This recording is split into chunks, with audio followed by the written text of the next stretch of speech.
Hello, everyone, and welcome to our session, Remotely Engaging Students in STEM. I'm Annika Harrison, the STEM specialist here at TROX. Before joining TROX, I used to work as a STEAM lab coordinator at Jerbeck Elementary in San Diego. TROX is a leading provider of education technology solutions. For over 30 years, our team has partnered with educators across North America in the planning, purchasing, and deploying technology in schools with the goal of improving learning and getting students better access. Our sole focus is on the education market, and we have trusted relationships with over 1/3 of school districts in the US and Canada, providing technology products and services that are in use by over 20 million students every day. Today, we're going to talk about strategies and tools that can help you adapt existing lesson plans or create new ones to engage learners of any age in a remote learning environment. So we have a group of experts with us today to discuss how to incorporate STEM in remote learning. So we will start off with some introductions. Dr. Catherine Jones, do you want to go ahead, go first? Introduce yourself. Sure. Hi, I'm Catherine Jones. I am principal at Prescott South Elementary in Cookeville, Tennessee. We are a Tennessee state designated STEM school. We've been working with STEM integration since 2012, and we're kind of what I would call a grassroots STEM program. We had to develop everything. We were STEM before STEM really came out, so we had to figure out how to integrate STEM, and it's helped sustainability with our program. I'm thankful to be here today. Okay, we're happy to have you. Tracy, do you want to go next? Sure. Hi, I'm Tracy Shine, and I've been working in education for over 25 years, beginning as a teacher and then moved into a director of technology position. And I help facilitate our school STEM programs with a team. I work with teachers and students to help them become more comfortable with the STEM technologies. And lately I've been working with parents as well through the remote learning. I serve as the president of Common Ground Maryland and the past president of the Maryland Society for Educational Technology, which is an ISTE affiliate. I'm very happy to be here today and hope you find lots of resources you can take away. Yeah, we're happy to have you. Tim, do you want to go next? Sure. My name is Tim Tomasso. I work for Wonder Workshop. As you can probably see the robots behind me, our company makes robots to put in front of the elementary school students and the middle schoolers to teach them how to program and code. To this, I was a high school instructor for 25 years. I taught technology education way back when, before there was anything even remotely related to that kind of thing, and headed up that department, ran the computer lab and the drafting lab and the CAD lab and the project lead the way lab, all that type of stuff. So I've been up and down this road for a while, and now I work for one of the companies that helps put those tools into the rooms. Nice. How do you want to go next? Sure. My name is Dottie Stewart. I'm actually also a former educator as well. I taught for 13 years. So Tim, I don't beat you in how long, but still a good amount of time teaching elementary school students and integrating technology into education. I then consulted with school districts.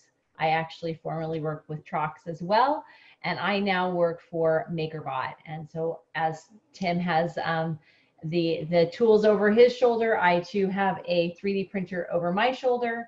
And we're super excited to be working with the TROX team and the school districts implementing critical thinking through STEM. Yes. Well, I'm happy to have you all here with us. Before we start, I do want to mention that we have a TROX resource page where you can find more information on the products and solutions that we're going to discuss today. That link will be posted in the chat. So first off, my first question is for Dr. Jones. What approach are you taking toward teaching STEM this semester? We are well, we have a two-prong approach because we have two sets of students we're working with. We have face-to-face students and remote students, so we need to meet the needs of both.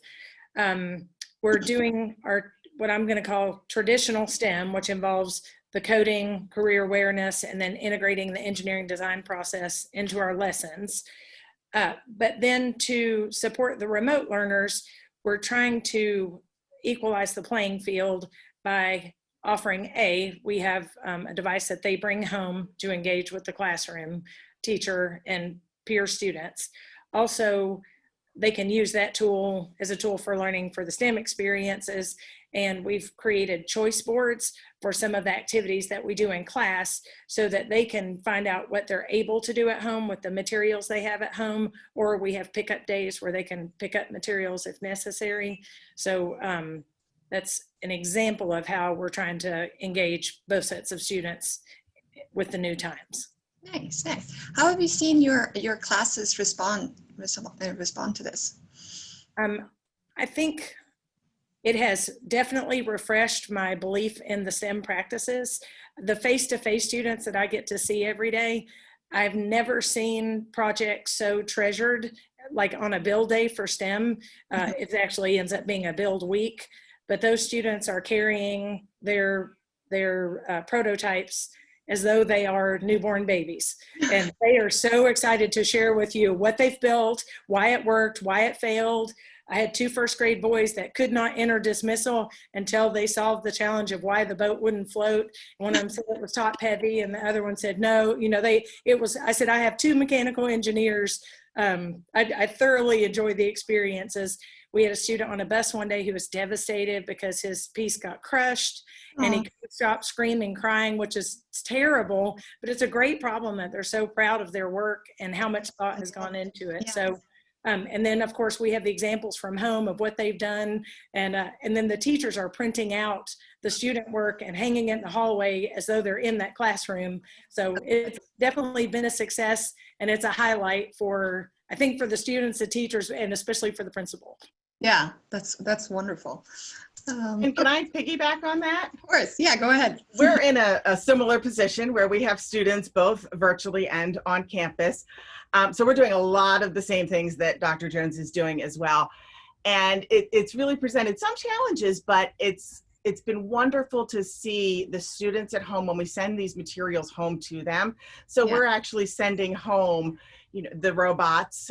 We send home if they need different cardboard or, you know, wood or whatever they might need for their projects. We're sending all that home on Fridays for the following week. And it's great to see how excited and engaged they are with the class. We are live streaming our classes. So with the help of Trox, who has set up wonderful carts for us. And so we live stream all of our classes. And so to see them working in real time at home with the students in the classroom, pairing them into groups where they can be a combination of both virtual and in-person learners. Therefore, if certain materials can't go home, like power tools, the students that are on campus can use those. The students that are home are still seeing what's happening and how they're working. And hopefully we'll get back on campus soon to be able to use them themselves. So, yeah.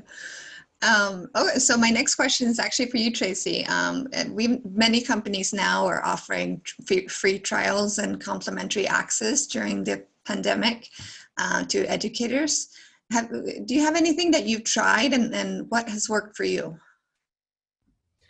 Sure. So we tried a variety of resources. I'm sure many of you are aware of the site amazingeducationalresources.com. This started as a Google spreadsheet in the spring when everyone went virtual, and it quickly became so popular they had to move it to a website. And they are continuing to update that site with lots of resources, some of which are no longer free. Many have now, after June 30th, went to their paid subscriptions, but they stay on there. And then they're continuing to update that with other resources that come about. So we used a variety of things. We used Thingiverse. We're doing that now also again, and that's a great tool to use since we have them both at home and in person. We do invent.org is another great resource to use. And Walt Disney Imagineering actually paired with Khan Academy on what's called Imagineering in the Box, which is wonderful. A lot of great resources. It includes building, and it uses a lot of materials that students would have at home. So for the in-person students, we either have them bringing materials in from home or taking them home or sending them home if we have them for them. We use a lot of the online coding. So Dash's Neighborhood is a great resource to use. Scratch and Scratch Junior are wonderful as well. So we've really shifted to a lot of online resources, but still trying to keep as much of that hands-on physical activity as we can for our students as well. Nice, that's great. My next question is for Dr. Jones. One of the biggest challenges that we hear is how to fund STEM. Do you have any creative ways that you've discovered on how to purchase STEM technology for your school? Well, I have some ideas I can share. I hope that I had to get creative because we were part of a STEM grant to begin with, and we actually invested in our people instead of in materials. So once we needed the sustainability piece that I was talking about, we've learned that a good way to kind of meet the requirements of federal monies and have something that we can use after. We used to invest in what I would call consumables for family engagement nights, which would be items that you would purchase, they would build with, and then they were gone forever. And then we discovered that we could buy items for a station that might be more of what we might get through Tim. Yeah. And then we could have a station, and it also, it twofold. It helped the kids show the parents what they were learning, because parents don't understand what coding looks like. Yeah. So it showed the parents, it kind of showcased what we were doing. Yeah. The parents interested in what was going on. So then kids might ask for those items, you know, for Christmas gifts, or if that was their interest. Yeah. So we use family engagement monies. We also, our STEM program, once we, I'm going to say, establish sustainability, it's a school-wide program and it touches every student in the building. So I can now use general school funds through the STEM program for items that we would like to purchase. So sometimes we might purchase one item, see if it's a success, and then supply and demand, then we may end up buying multiple on down the road. But that kind of loosened it up a little bit, instead of, honestly, when you're looking at an expense and you don't have a line item for it as a person with a budget, it was a big challenge as a principal. So I try to get creative, and then partnering with other people in the community also helps often fund, especially the new ideas that we're just not sure how they'll work at the elementary level. Yeah, yeah. Also, my next question is for you, Catherine. Many schools do look at STEM as an added cost. As a STEM expert, how do you explain the benefit of adding STEM as part of the curriculum rather than an added cost? Well, the way we view STEM is that it's within. Anything that you do independently is going to be viewed as an add-on, so it would feel like an extra. But yeah, our viewpoint is that the whole purpose for education is to prepare for a career. So we do career awareness throughout their elementary career, and that helps us make the skills that they're learning apply to real life examples. Yeah. With those careers, of course, STEM careers are, you know, top of the list these days. And the problem solving, just a lot of the STEM skills that maybe it's not a STEM career, but the STEM skills are necessary for all jobs. And even, you know, just the use of a simple cash register that's now electronic, those types of things. Yeah. So we integrate within, we do the engineering design process is just, it's our go-to when we're trying to solve a problem, or we might, in literature, there may be a problem in the story, and then we use the engineering design process to come up with a possible solution, build a prototype, and then reflect on that. Would that work? Would that not work? Why? The coding is just necessary in life. Like everyone, we're on a device right now. Everyone has a phone of some sort, you know, it's just so common. So we need the students to understand, we don't just want to be consumers of the technology. We need to understand how to troubleshoot, how to code, and build those as almost literacy skills. They need to be, you know, technology friendly. So that's our goal, is to have their hands on different types of technology for exposure. Regardless of your home situation, you need to be familiar with an iPad and understand that an iPad mini is similar to an iPad, a Chromebook, a laptop, a PC, a Mac, just everything, so that the students have those experiences. And we just try to integrate that into their lessons so that they're tools. They're not in addition to something. It's not a separate coding lesson. It's somehow it works its way into the story, into the science, you know, the within piece. Nice. Tracy, what is the biggest lesson that you've learned in making STEM more engaging in a remote learning environment? And how are you planning to apply that in you know, what you've learned in your curriculum this semester? Flexibility. I think that's the biggest lesson, is flexibility. Mm-hmm. And our biggest lessons have come out of our biggest challenges as well. Yeah. So professional development was huge. Getting our teachers trained and on board to work with the students and to really incorporate these STEM initiatives, not only in our innovation lab and in their scheduled time in that particular class, but throughout the curriculum as well.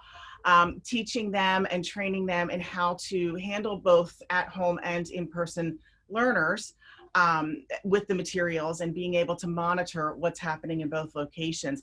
So those challenges have become lessons for us in really trying to get our professional development out there. I've been doing many more videos for the teachers that they can watch in their own time, preparing those so that they can have the resources that they need. They can view them when they want to, and take as much or as little from them as they need to support them in their work. Making sure that they have the equipment that they need. I think that's huge as well. They need to have the technology available to them. And that's both teachers and students. And then it needs to be equitable in terms of what materials the students have. So whether they're virtual or on campus, they need to have the same devices, the same access as much as possible. So keeping things consistent. The funding was huge, and making sure that we could get creative with that, just like Dr. Jones spoke about, making sure that we had everything for our teachers and our students and our parents as well. Yeah. So. The parent involvement is much more this year. It really is. It really is. So I've even been doing videos for parents to help them learn how to use some of the tools, or directing them to a lot of the tools that we use have resource videos on their website. So just directing them to those as well, to help train the teachers and the parents. Yeah, that's great. That's great. Tim, my next question is for you. Just like other industries, the tech industry had to immediately adapt to new and unproven learning environments overnight, as we all know. What is the biggest change that Wonder Workshop made when the pandemic hit, and how have you adjusted your offerings to support remote learning? Well, familiar with these guys, about as hands-on as it's going to get. So it becomes a little bit tricky when the kids aren't in the building. And certainly sending materials out and getting on a schedule to do that sort of thing has helped. But as a company, we realized that we needed to be able to reach the kids without a physical robot. So there was a project on the books that they were working on to have a virtual robot built into one of our apps. And about February, late in February, early March, they decided it needed to come out right away. So everybody got off all the other projects, and it was full steam ahead to create Dash's Neighborhood, which is just that. It's a virtual robot built into one of our apps, into our block coding app, so the kids can actually complete our curriculum and go through the aligned lessons and learn how to code without the need of a physical robot, whether they're at home, whether they're, on the road, whatever the case may be. If they're not in the building, don't have a robot, they can continue to do the work. So that was very important. It was fast-tracked through engineering. We started testing it with different schools and libraries that we had relationships with, and they helped us troubleshoot it and get it all going. And Now we have a number of districts that are using it to solve the problems that we're discussing right now. How do I bring STEAM home to the kids when I don't have the tools I need because they're not in the classroom? We've, jumped through that hoop and we've got it working to the point where we now need to increase the amount of curriculum that is available through that portal because the kids got a hold of it and started grinding it down. And, there's a bunch of schools in the New York area that finished it all. And so now they want more. And, so now our curriculum team is diving into that so we can provide more content. So that's how we pivoted everything. We went from physically having robots in front of the kids to work with them to creating the virtual tools to do the same thing and hopefully get back to some sort of combination of the two in the future.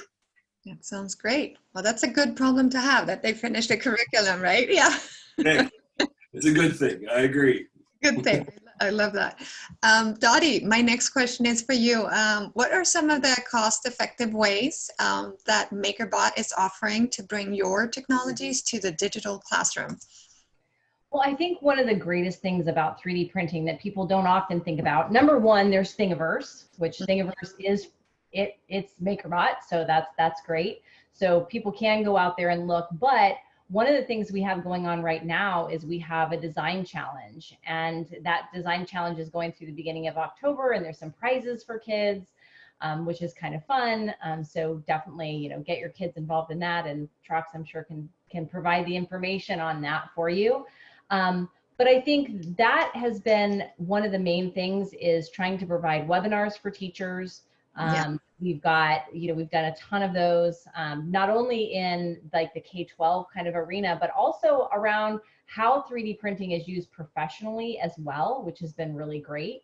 So we've got Thingiverse, we've got the webinars, and then the next thing that I like to think about with 3D printing is, a lot of times people think, oh, I have to have that printer to 3D print.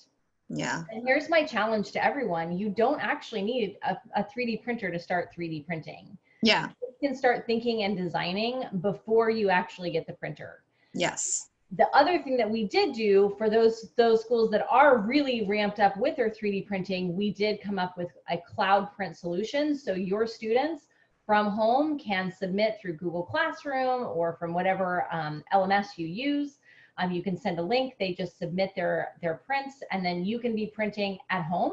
We have teachers that have actually taken their printers home early, like last year. Or if you've got a mix, like Tracy, you've got a mix of kids, they can still submit their prints. The teacher then has a queue, they can print them out. We have kids that are picking up 3D prints when they come to pick up their school lunch if they're at home. So there's lots of different ways that can work. But keep in mind that 3D printing is something that is used in so many industries. It is so important for kids to be able to think in that three-dimensional axes and understand how to put things together. And again, that can be done without spending extra money. You've got Tinkercad, and then you start combining it with things like Tim, and we could actually create a shovel, right? Like maybe you're working with his product with, how do I get it to go somewhere? But then how do I design that shovel to pick up something off the floor? Yeah. So, that's the way that you get kids to think even beyond just the coding, but how am I going to actually make something? So I think that from a design aspect, if you're not familiar, if we've got people on that are not familiar with Tinkercad, is free. Go out there and use it. So those are some different ways that we've really seen people take off with 3D printing. Yeah. Now, Tinkercad is a great platform, and really what you can make with a 3D printer is endless. I feel like there's just so many things that you can do, and right. Look, if you can think it, you can print it. Exactly. And the other thing that we've seen people do too, we've got the design challenge, so make sure you look at that, but we've had kids do some amazing things around the pandemic in terms of creating cool tools to open doors and no touch. And we did a no touch challenge earlier in the summer. And just seeing some of the things that these kids can do with their, empathetic problem solving, understanding, how to find a problem and then how they can solve that problem is just phenomenal. Yeah, it does bring some, and we had kids in our neighborhood that were printing face shields that were sent to the hospitals. And to me, I feel like that's pretty amazing that you can give that power to a child and they can make that at home. It's pretty cool. And I think we use Tinkercad and MakerBots as well. And I think there's a stigma that it's going to be so difficult, and that as an adult or as a teacher, we tend to be afraid of those types of things. I don't know how to do it. How am I going to teach the kids how to do it? But first of all, there's a lot of really good tutorial videos out there just to get you started and off the ground. And then the kids take it and run with it. And then they start to teach each other. And so really, if you just have a simple base knowledge from some of the tutorial videos, the kids will take it from there and teach you more than you ever imagined. So it's a great tool. Yeah, it is. And you think about too, people are talking about cost effective, you don't have to have 50 of them to start with, right? I mean, again, you can have a few printers to get started, to start to, do contests, print out a few things. You don't have to print out every single project that's created, but go through that design thinking process and do that in a way where, you can kind of scale up.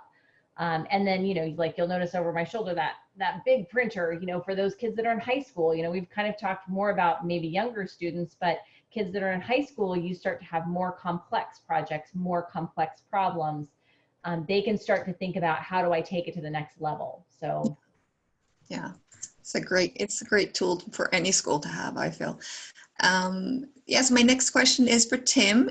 Could you share a story with us on how one of the districts that you've worked with have used your products to implement an engaging STEM-based curriculum online? Yeah, we're actually going through this hoop with the folks at Indianapolis Public Schools. Their plan a year and a half ago was to roll out a robotics curriculum with their elementary schools and their middle schools throughout the city. And, they pushed that plan out like you guys would have with some careful planning a long time ago, before we had developed any of the online tools before COVID. By the time everything came to fruition, they were doing and were scheduled to do their training this summer in preparation for this school year with the physical robots, with our physical curriculum, and we're pushing forward as if they were going to go back to school in August, face to face. As the pandemic hit harder, as the realization that they weren't going to be face to face, they continued with their training to work with the kids in the classroom. And then when we finished the training, they're like, okay, we're not going back to school. What do we do now? And at that point, we introduced them to Dash's Neighborhood and how it worked. And because they had just finished their training and had all these awesome ideas of what they were going to do when they got in the classroom, and then realized we're not going to be in that classroom, what do we do now? We showed them the software and we augmented a few of their lessons, but they're basically saying, you know what, we can push out the same content. It's going to look a little bit different, and we're going to have to, it's going to take a little bit longer, but we still have the tools. And, their district was kind enough to provide them with everything that they needed physically, and came right back and said, okay, we're virtual, so now you need virtual tools. We'll take care of that too. So they're going to have everything they need. But for me, seeing them go through all the training to do it physically and then instantly pivot. I mean, this was last week, and say, okay, we're not coming back until October. So we're going to push forward with the virtual tools, and then we'll create a hybrid situation once we do start coming back in October. And they didn't miss a beat. It was very smooth. I was expecting total chaos. I was expecting a lot of people to complain and say, this is not going to work. I had it up. It was a smooth transition, and they're basically teaching the lessons that they had originally prepared physically in the virtual tool. And it's going to be pretty easy for them. Again, they're probably going to go through the curriculum a lot faster, but we'll be prepared for that when the time happens. But I think we're going to bump into a lot of schools that are going to do that. They have a good physical plan in place for working with the kids. Mm-hmm. There's a way to tweak that with all the different tools, not only we have, but the other companies have out there that can help you do that virtually, and you're not going to miss as much as you think. It's just going to look a little different, that's all. Yeah.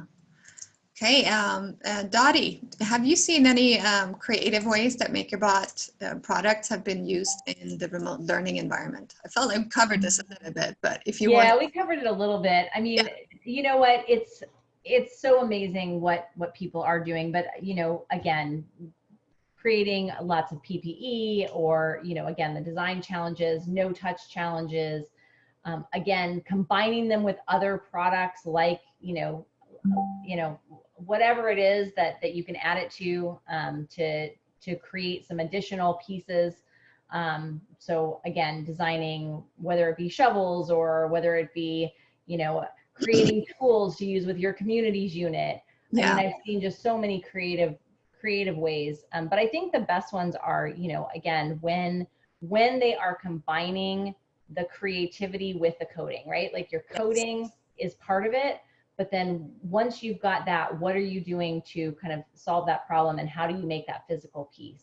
Yeah. So, Yeah, nice. Okay, so next up, I actually have a question for all of our experts, where anybody can chime in. So what is the biggest problem that you believe was encountered in moving STEM online last semester? well, I can jump in on that one. I mean, from what we saw is, you know, I think, Tracy, you said the word equity. And I think that's been the hardest problem, because even to do, you know, Tinkercad, you know, everybody needs a device. And I think that's what, you know, everybody kind of had to run and figure out, okay, well, how are we going to deal with that? How are we going to deal with, you know, again, both Dr. Jones and Tracy, you both kind of said, you know, we've got to figure out some way to have our teachers be seen if they're remote. I think it was just, what we saw was a lot of people feeling like, oh, how am I going to do 3D printing? How am I going to do robots? How am I going to do any of this other stuff when I just have to do, you know, the basics, right? Like scrambling. So I think that for us was the hard part. It was like people saying, gosh, I really want to do more STEM, but I just have to get some of the basics first.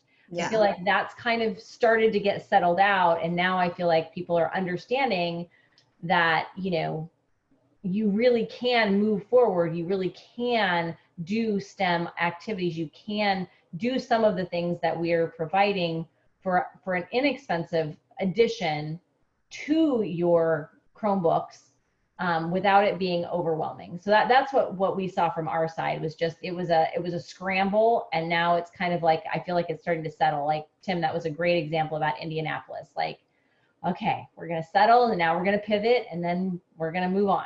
Yeah, I feel like last year or last semester was kind of our trial period and figuring everything out, you know.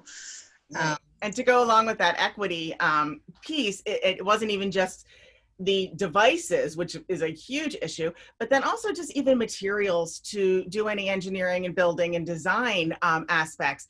So you really had to, teachers really had to rethink their lessons and what materials might be available to their students at home. And it was really fun to see, you know, in school, we have a lot of great resources, but we have a lot of limited resources, and everyone kind of has the same things to choose from. At home, when you tell a 4-year-old or a 5-year-old to make a rain gauge, and you see the different materials that they can use at home to do that, and the concepts they're learning are all the same. And when it comes down to the measuring and the building and the design, the concepts are the same, but the materials that they're using are very different. So being flexible and seeing that, it was actually pretty cool and interesting to watch. So yeah, that's amazing. Often I'll piggyback on that a little bit. It's explain what the end expectation, or, you know, what the goal is, and then let them surprise you with how they get there. And then our path is that engineering design process. So exactly what you said, Tracy. It's amazing what they're able to do. And you might think, oh, we weren't able to give them, I'm going to make up stuff we use at school, aluminum foil, popsicle sticks. Oh my goodness, they just built a bridge out of their stuffed animals and their, you know, brothers, or they built a bridge between 2 pieces of furniture, and they can tell you why it's stable or why it's not. So it's really neat to see the creativity, because the goal is the application. The pieces are just pieces because we're not really producing something yet, but we're trying to create someone who will produce. Yeah, exactly.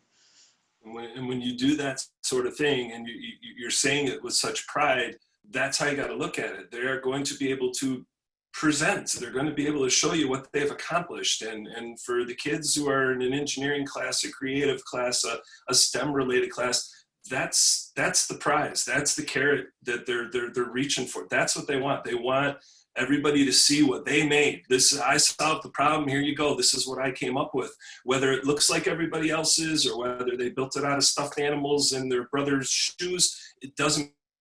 They solved the problem, and they're proud of that fact. And you know, that's what it needs to be. That power to share. Even if it's virtually, you know, look what I made. That's fun for the kids, and it's a sense of accomplishment for them that you can't really duplicate. And that's cool. I like hearing all that they're sharing. Yeah.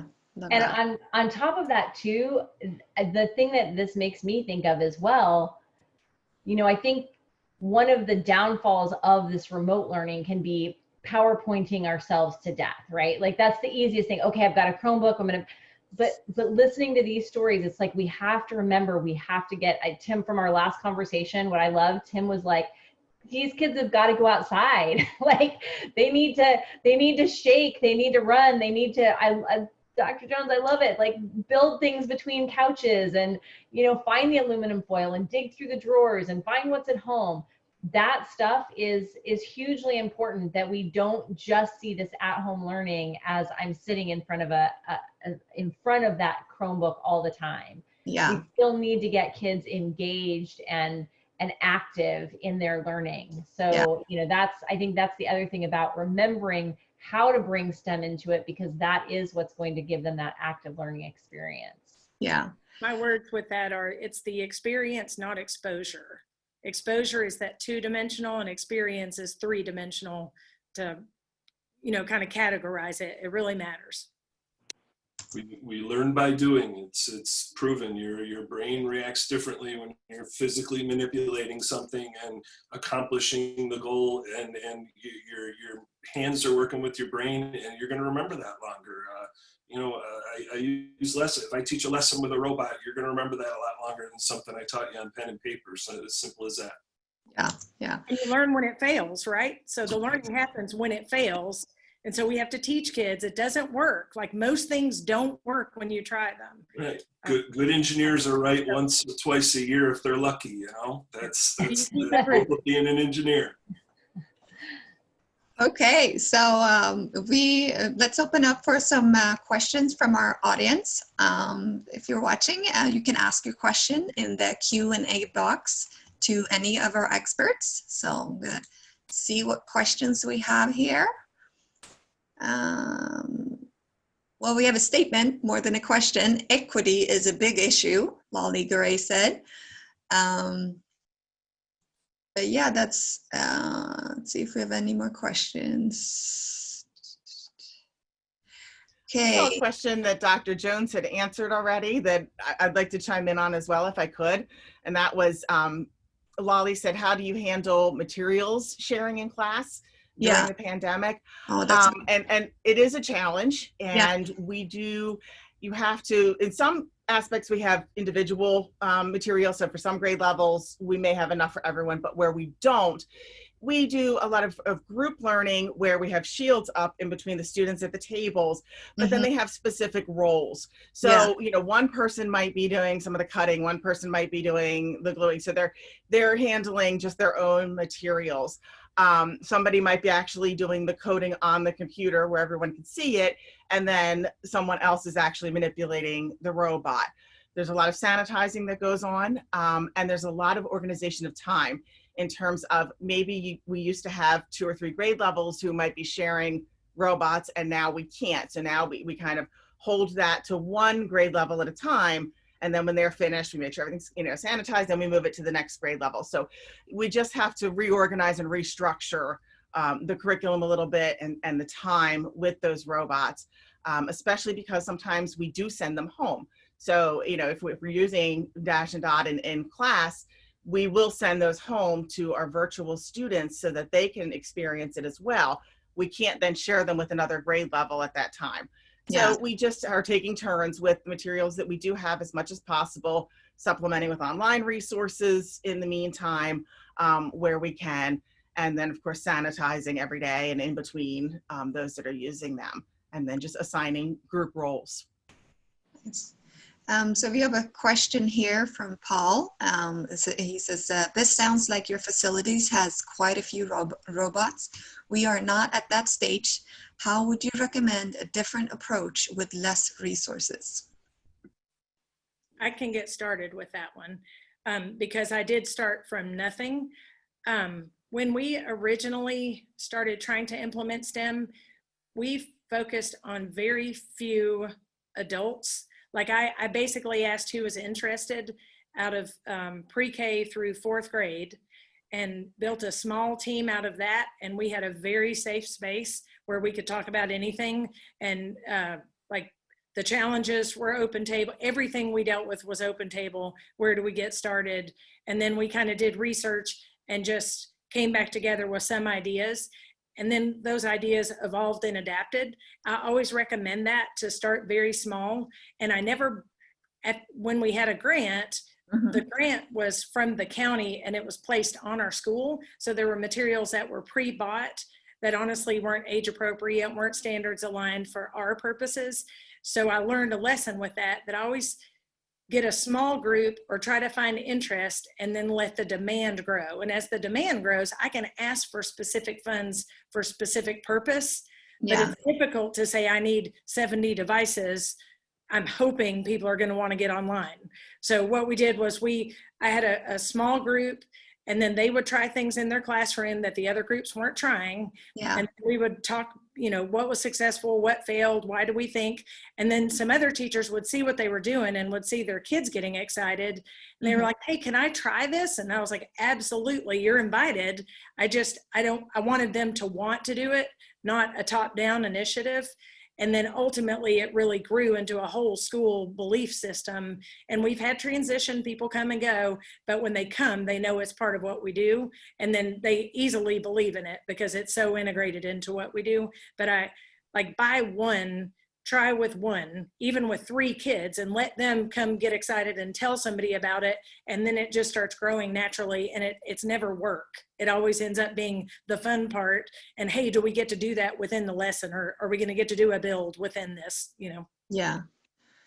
We call those folks champions, Dr. Jones. That's what we call them at work. When you find a champion in a school, somebody who's willing to do that, saying, you know what, I saw your tools at a trade show, I saw them at FETC, I saw them at TCEA, whatever, and I think I could work with those, and they're excited about the idea of bringing that in. That excitement grows quickly. All you got to do is peek through the door and see the kids running around, jumping up and down, screaming because they're using some sort of tool to learn something that day that they're excited about. The other teachers are going to be like, oh, I want to try that. And it, like you said, it grows organically. It makes it pretty easy to get others involved, because the kids are excited to do it. Why wouldn't you want to teach something that the kids are excited to learn? Most teachers aren't going to say no to that. So you find that champion in the building, you give them the tools they need to be successful, exactly as you described, and then it grows from there. And it gets bigger as they realize how easy it is to implement. And in addition, I also try to get the teachers to publish their work either through social media or through hallway displays. So when the other students are walking by, they're like, whoa, what's that? Or, how did they get to do that? Or I hope I have that teacher. And then teachers don't tend to brag. Like I actually had to ask them to display what they were doing or how it was going. It's just not in their nature. If they were, I think they would be a different breed of humans. So I really have to encourage them and say, I love the prototypes, and pull a first grader out to explain the prototype to me and hear all the thinking that's going on. So it's really important that others see their work so that it can grow for the person who's trying to start the initiative. And as a director of technology and someone who is spending that money and putting that money into all of this, I do want to see some of these things in action before I'll spend the money on them to get, class sets or grade level sets. And so, as Tim was saying, I can go to a trade show and see a device, and I can bring one back and say, okay, I kind of know who my champions are and say, okay, I want you to try this. Let me know if this is going to work. And then other teachers do start to catch on and see it. And again, as Dr. Jones said, you put it out there on social media as much as possible, you start getting parents and other constituents involved as well and interested. And now you're starting to get all of this feedback. You know, this looks great. How come more kids aren't being involved with this? Then you can start to sort of expand your program. We started with one 3D printer, and we now have 3 right now. And we're just a school of pre-K to 8 and only a couple hundred students. So, you know, we've really grown because the demand, the need was there, and we had more teachers wanting to use it. Yeah. So next, we have one more question here from Alexander. He writes, did you find it challenging getting your staff on board with a STEAM lab? Did you have 1 or 2 staff members that were real cheerleaders that helped promote the idea of a STEM lab? If so, how did you find that group that would run with the idea and make it successful? I think this is an interesting question. So I can do one piece of that with, I had one teacher who was very natural for her. She was a 1st grade teacher. And when we were doing the original implementation, she was like a meat machine. You would throw an idea at her and she would say, oh, you could do this. And oh, you could do that. And she was very well received by her peers. I had some other people that were interested, but you really have to be careful. You need someone who will work, but not work others to death. Who's willing to help, but is willing to share the credit. So there, you know, it can be complicated with human beings. So you kind of have to be careful, but a team is good because then you can have different skill sets within the team. And then one person generally will kind of be outstanding as a leader, and the rest of the group will agree that that person is a natural leader and that they, you know, they're well received and can support it. I've been working in school districts long enough where when I was at the high school level and they first introduced the idea of all of us carrying around a laptop, that there were teachers who were like, I am not taking a computer home with me. Are you kidding? I leave school to get away from these things, and blah. Everything is going to meet with some resistance at some level, no matter what it is. It's something new. So introducing this, there is going to be pushback because nobody wants you to mess with their perfect little system that they have in their room. But when they see the tool being used by somebody who thinks this will be a time saver, this will engage the students at a higher level, this will make it easier to teach some of these difficult concepts, that's when the teacher inside of that person realizes, okay, this can make my life easier if I do this sort of thing.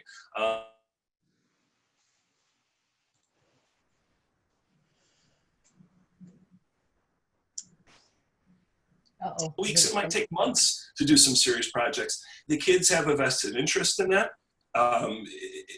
They're going to come back to it, and it kind of eases the burden on the teacher a little bit, where you're more of a facilitator in your lab, and you've got a little more time to breathe while the kids are engaged in something that they're taking a lot of pride in and are going to continue for a few weeks. I looked forward to projects when I was a tech instructor. And I think also teachers, they look at it as one more thing, and they have so many demands on them now. I think they think it is an added and not something that will actually, like Tim is saying, you know, really streamline things and help with their curriculum.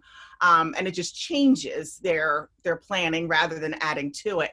Yeah. And, you know, in terms of our lab that we have at school, we did have one person who immediately stepped up. It was right in his wheelhouse.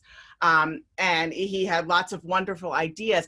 But what we also did was the homeroom teachers or advisors, they come with the students to that class, and they're able to see and how it really works, and how, yes, it's demanding in one sense, but it takes away jobs in another sense. Yeah. And so they've now started to develop ways to incorporate this into their curriculum in the classrooms, just from seeing what's happened in the lab and how that thinking process works.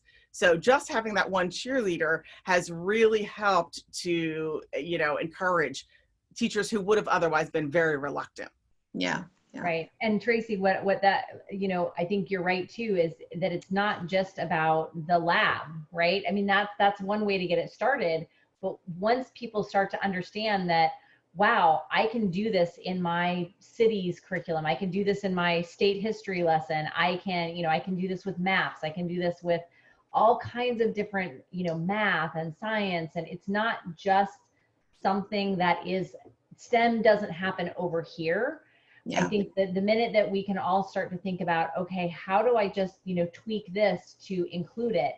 The STEM lab is a great place to start, but what I have seen is that STEM lab just becomes an extension, and all of a sudden it becomes part of your daily journey with your kids. Yeah.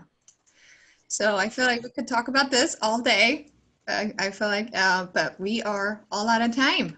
So that concludes our session. Any unanswered questions that will still be in the Q&A box? I think we got them all, but if there are any, will be answered via email. Thank you to our panelists. I think we had a valuable discussion today and on some great ideas and solutions on how to keep the STEM momentum going this year. Thank you to everyone that joined us today. Keep in mind that TROX can provide you with holistic STEM setups and complete technology solutions. Also, for more information on the solutions and product that we discussed today, please go check out our TROX resource page. The link is posted in the chat. So thank you so much. Bye.